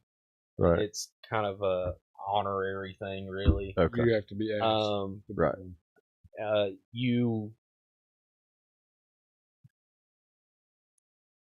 So with the degrees, and back to this conspiracy Yeah. stuff, right? The degrees, each thing you get extra knowledge as you go up with certain Or- things. Or just achievements. So this is, I'm gonna make somebody mad with this. This is my opinion. And You've already got Jimmy looking Oh, at I you. know, I know. The difference between a 3rd degree Mason and a 32nd degree Mason is $350 in a day. Roughly, yeah. 350. A lot of it, the different degrees, it's life lessons Mhm. that it teaches you. Right. Yeah, and that's the thing, is that the lessons you might not pick up right then when you're taught it, but they're things to apply to your life. Right. And just like the saying, Masons take good men and make them better. Well, we can do that in this room just by being a true friend to one another, and going over and elbowing them. Hey, dude, you're messing up. Right. Iron sharpens iron. And trusting and believing in each other, and keeping each other on the straight and narrow. Right. And that's what that's about. Mhm. So I went through the York Rite. Mhm. I went through in Williamsburg, and there's 3 different phases to it, and I bit off more than I can chew, and I stepped out of it because I didn't want to take away from my family. Right. and Takes a lot It's a more lot of time. Yes. Yep. And now you said $350. So you get paid for? no, I'm saying that's what you pay. That's Oh, you that's pay to what you become pay. a. Oh, okay. Yeah. Yeah, that's what you pay. No, you don't get paid anything in masonry. It's usually costing you some. Mhm. Now, that being said, each lodge is different. Like our lodge, our secretary makes a little bit of money because they do a lot of running. They go and check and pay bills and Buying stamps. buying stamps, and they do a lot of things, and so they're compensated a little bit. And I think Grand Lodge secretaries are paid. Secretary and treasurer is paid, right? Yes, it's a full-time job. And the guy that's over the entire state is called the Grand Master, and that changes every year, but they get a stipend. And that is nowhere near what they spend. I promise you.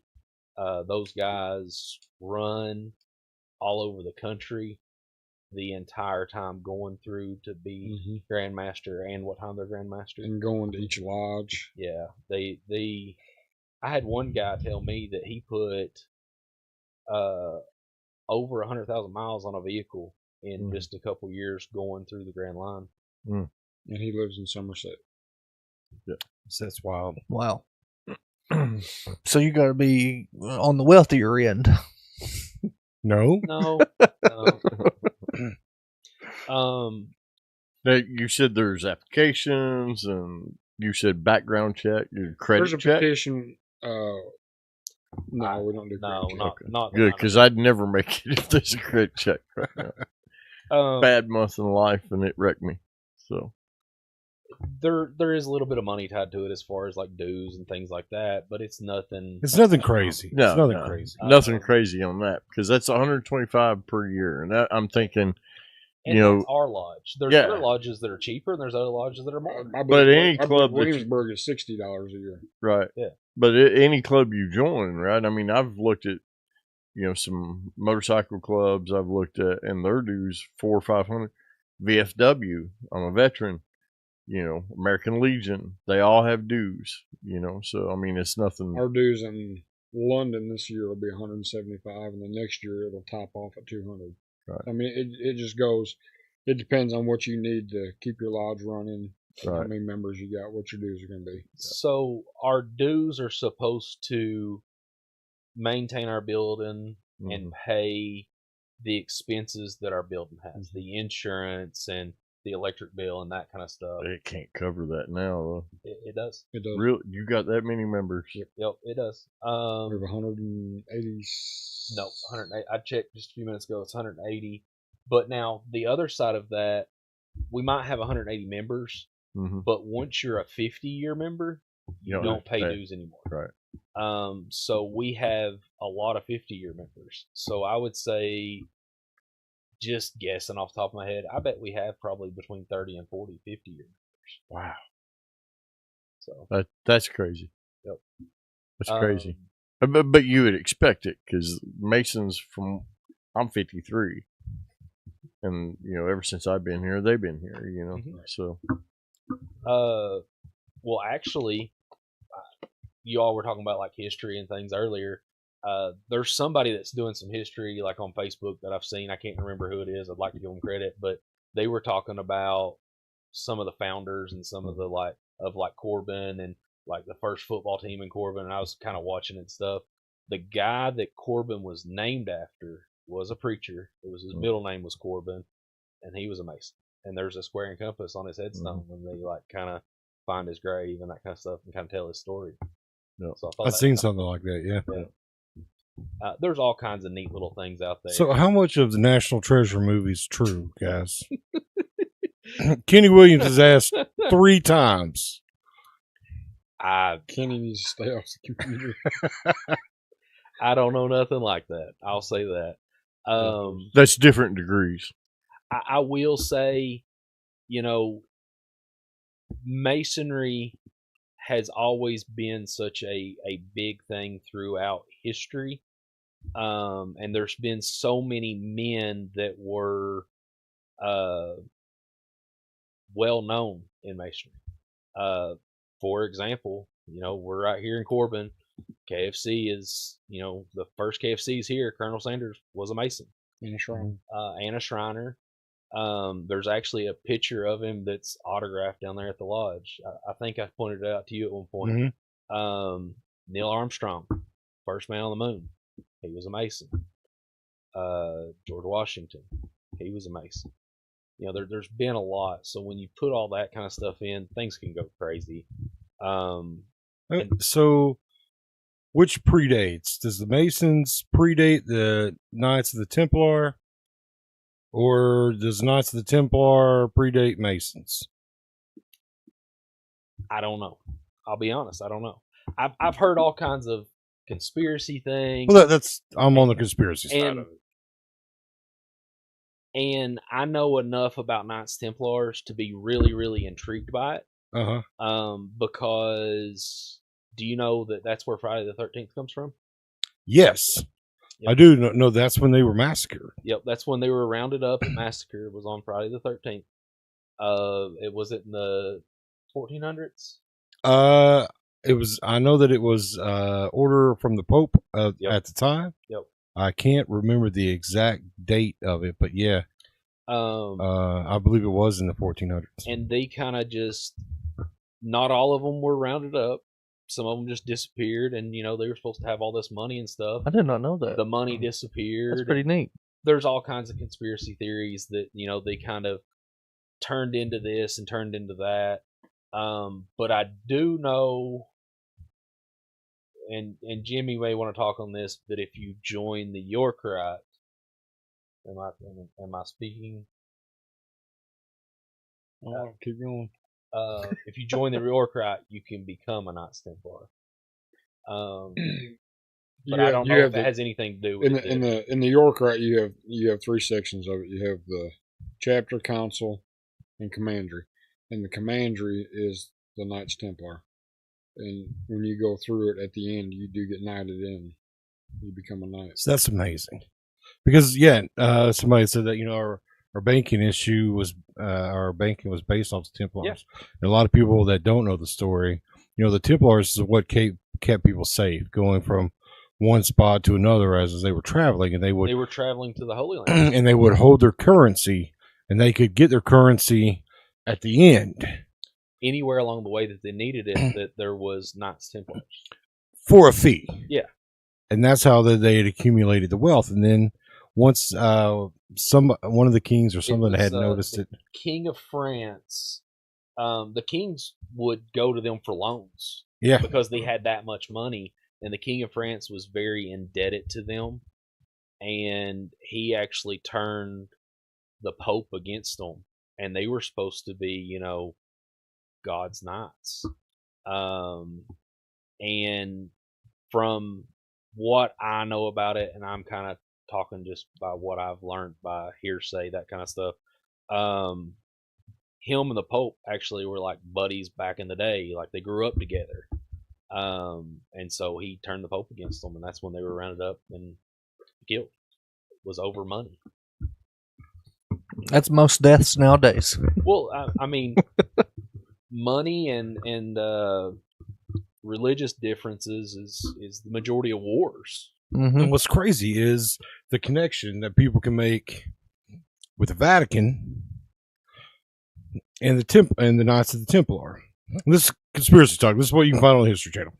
That the Vatican goes out and tries to get all these holy relics, and everybody says, "Oh, the Knights of the Templar, the Masons have those, and this and that." Ark of the Covenant. Yeah, yeah. Crazy talk. So Miss Campbell wants to know is about a conspiracy that Jack the Ripper was a Mason. Do you know if Jack the Ripper was a Mason? Nobody even knows who Jack the Ripper was, does he? Yes. Oh yeah, they just discovered it. They just discovered it. So I don't know who it is. There's a man had bought some clothing from that was owned by a lady that he, yeah, unalived, or however you want to say that. Well, this guy's such a huge Jack the Ripper fan. He actually sent that dress off that he bought to a lab, and they was actually able to pull some DNA from it. So they traced through Ancestry this lady's DNA and tied it back to Jack the Ripper and found out who he actually is, because it was his blood that was on that dress. So no, we don't know who Jack the Ripper was or who he's affiliated with. But what I'm saying is, if you can find that article, they actually was able to identify who he actually was. So they wanted me to ask about lambskin aprons. Somebody else had mentioned about personal aprons earlier on YouTube. There was a comment about personal aprons, and now there's another comment about lambskin aprons. Can you guys talk about aprons any? Yeah. I mean, we wear aprons, and it's symbolic going back to the Stone Guild. And they wore it as in different degrees for different reasons. They would wear it with the front of it tucked up to protect their clothes as an entered apprentice, because they were the bearers they were the grunts. They were going out and doing manual labor, and it was to protect their clothes, because back then you don't have a Walmart, back in biblical days, to go buy a new shirt for $5. Your clothes were a big deal. And then when they become more of a skilled labor, they wore their apron a little bit different as a receptacle to hold their tools. And then it was wore differently as a master mason. And we symbolically do the same thing. It is something that we're supposed to wear as a what do you call it, badge of honor.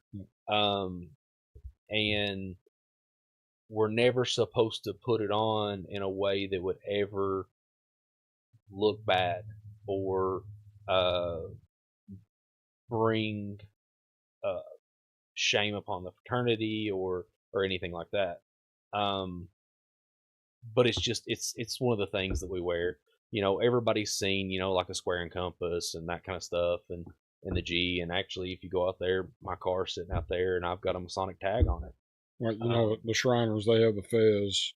Masons, we have the aprons. Yeah. And Don't they wear kilts too, or something? Who wears kilts? Other than Well, there's I mean, Scottish I know a couple Rites. guys that wear kilts, There's a but- couple guys in the Widow's Sons that we know very well that wear kilts. Yeah, they have like fancy kilts that they wear for like black tie events and stuff, and they just wear them. And they're little. I thought I've seen Shriners before wear kilts. There probably has been, because you got to think there's also Scottish Rite. Yeah. And Scottish Rite came from Scotland, so I mean, I'm not a part of it, so I can't really speak on it. I've never wore a kilt, but But I mean, you would assume something that Scottish people wear. Yeah. On and it's Scottish Rite. Yeah. Well, I didn't know they was a Scottish Rite. I didn't know that Missed was that part of the conversation. I know. I heard it, but I'm saying at that time when I seen these people wearing kilts, I didn't know there was such thing as Scottish Rite. Well, that's just like police, especially like in New York and stuff. When they have like a funeral for a fallen officer or something, you'll see a lot of people in kilts, because back in the day, a lot of your police were Scottish, and that's kind of a tie to that. So there's all kinds of things that. Well, it's funny you say that, because Miss Campbell says Masons are supposed to be buried with their apron as well. Yes. So that is up to the family. Well, really and truly, it should be up to that brother. If he wants him. If he wants to, but we can't. For example, if something happens, none of us are promised a minute from now, let alone tomorrow or the next day. But if something happened to me, my apron that I was given when I was made a Master Mason, it's an actual leather apron that's in a tube in a place in my home. My wife knows that I want Masonic rites done, and to give that to the lodge to put on me to do it. And it's just a ceremony. It's gave to us as our burial apron. And you're not given that until you're a Master Mason. And used to, that was the only person that could have Masonic rites was a Master Mason. That has been changed. And now entered apprentices can have Masonic rites. And it's basically a way for us to say bye to a brother in a very ritual, respectable way. I got to witness that. Yep. When I initially joined, we had a brother that I was working with that had passed away, and he was very new to the lodge. Yep. And that he was an entered apprentice. I know exactly what you're talking about. And he was given a service. And the family has to ask for that, because we don't want to push one way or another. We want to be as respectful as they can. We've had situations where, as you said, there's all kinds of conspiracy things out there where preachers have said, you know, hey, look, if you're going to do that, I'm not going to preach the service. And families change their mind and things like that.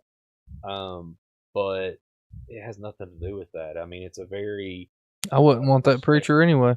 respectable. Let me just say, kids are watching. Hi, Daddy, Ed. I'm chicken banana, chicken banana, chicken banana, chicken banana. And then, hi, Daddy. Hi, Uncle Cuba. Love you too. Oh, that would be my girls. Yep. Now, mind you, that is probably my 6-year-old and my 9-year-old. Those are the only kids I have, but the youngest one will usually like text and talk and then put all kinds of gibberish. Do you know Earl Gregory? It sounds like I should. A lot of people call him Noah, tattoo artist. Mhm. So he is on TikTok all the time and does drawings and things like that. My girls love to watch him, and they call him Uncle Binky. So they'll get on his lives and say hi, Uncle Binky, and send all this gibberish, and it's hilarious to watch. So, for those folks that are watching, because we're getting close to the end of the show, I mean, what if you could give them what being a Mason is about, or you know what to do if they, which we've already discussed. To be one, you got to ask one. Nobody's recruited. But I mean, what would you tell somebody that was considering joining the Masons?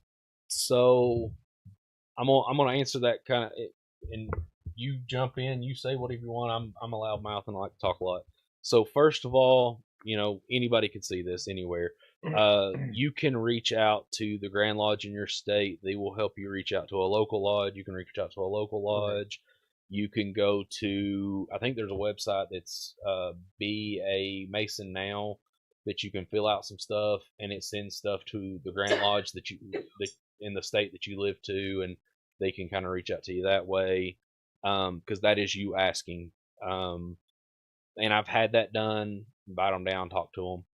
As far as wanting to become one and starting that journey, you get out of it what you put into it. And what I mean by that is, if you really put in the work and turn in the work and come and help at fundraiser events and show up to lodge, you will have a group of brothers and friends that you can't, that's second to none. I've met people from all over the world. I've met people just last month we was at a Widow Sons rally down in Tennessee, and there was a guy from the Philippines that was there, come over there just for that rally. Yep. I've met people from up in Boston that, man, I literally seen him last year and gave him a big old hug, and he's told me if I ever come up that way that I better not get a hotel room, that I better come stay with him and his family. And you know, it's just, it's amazing. And I know that, for instance, there's a group in my lodge, and I'll even include Jimmy in this, that if something happened 3-4 o'clock in the morning and I needed one of them to come sit with my girls, which my girls, and I'm including my wife in this, that's my world.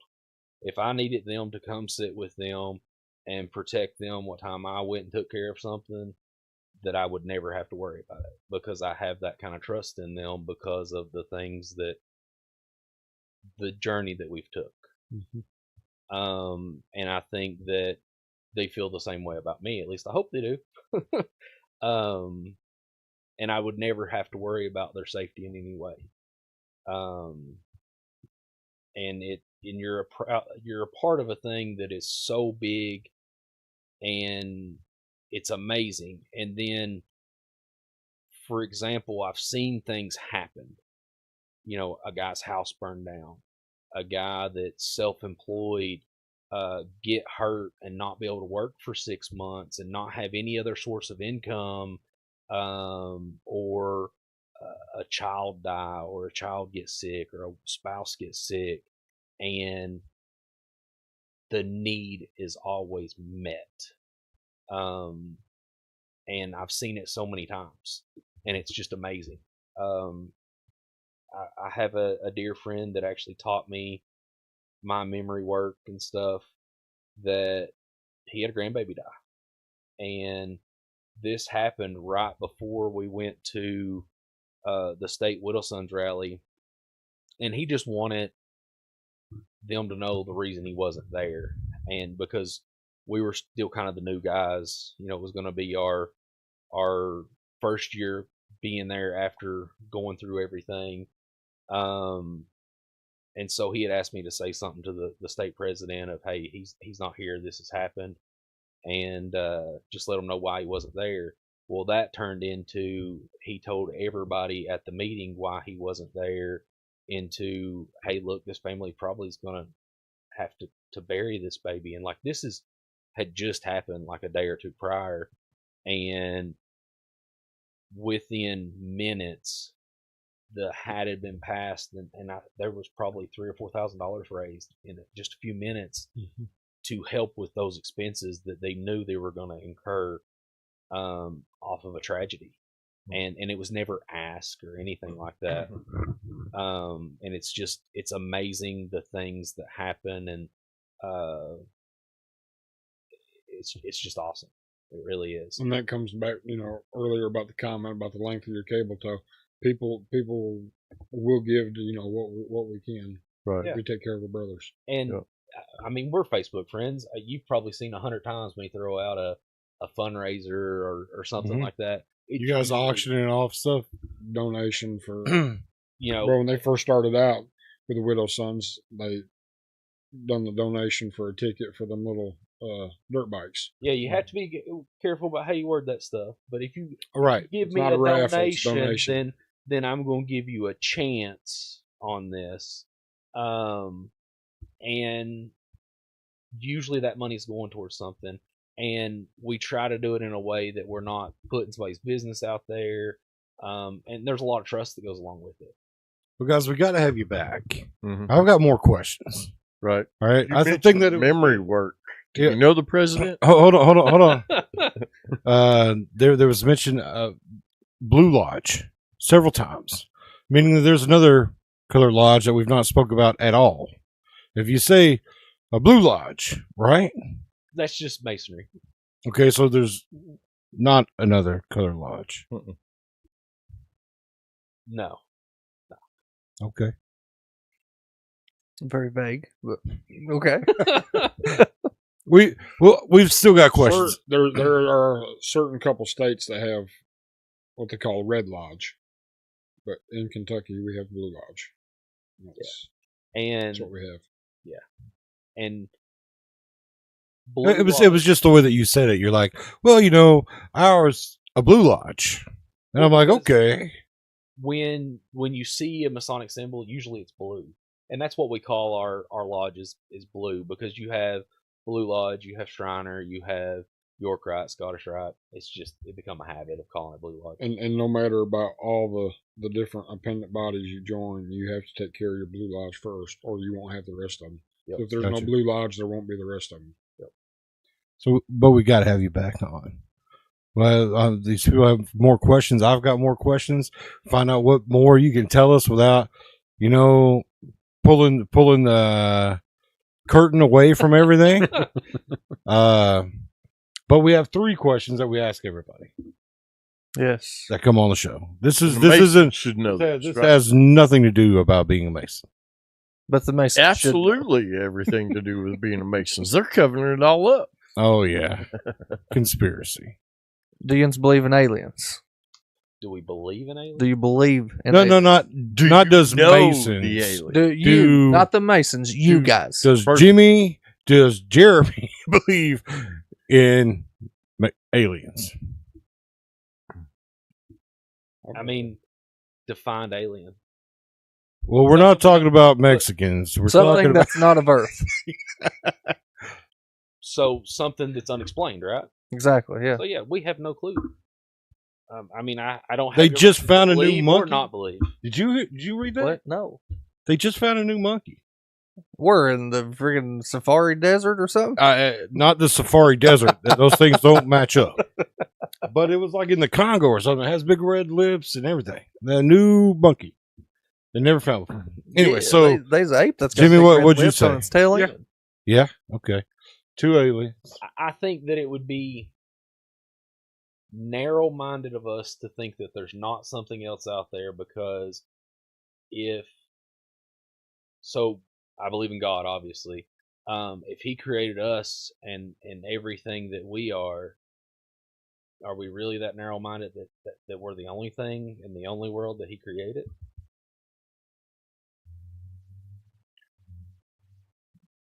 What are you I'm doing? just asking. I was just waiting on Ronnie to chime in on that. All right, so next question. Bigfoot. You guys believe in Bigfoot? You might have to now that he's been proved. He's not been proved, Jericho. He has too. They've got DNA test on him and everything. I sent you that article. I've read it. I've listened to it. There's stuff out there, yes.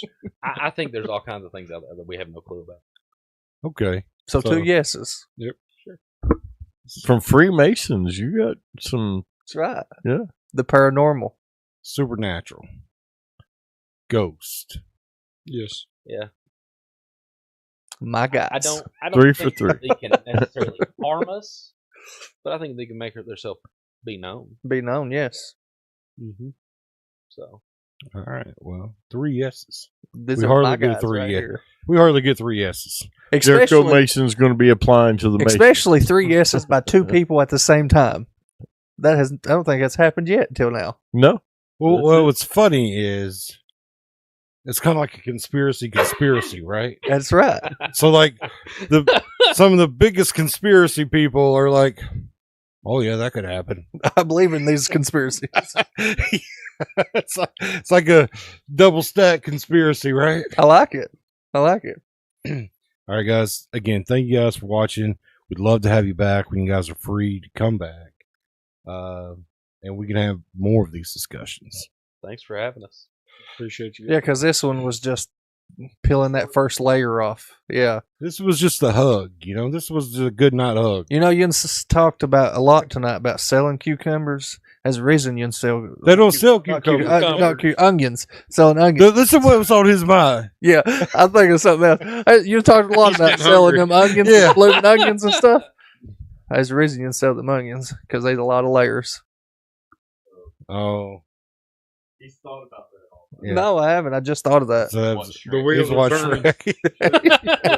Yeah. I actually have, but All right, guys. Well, thank you much for watching, and we'll talk to you guys on Monday. see ya.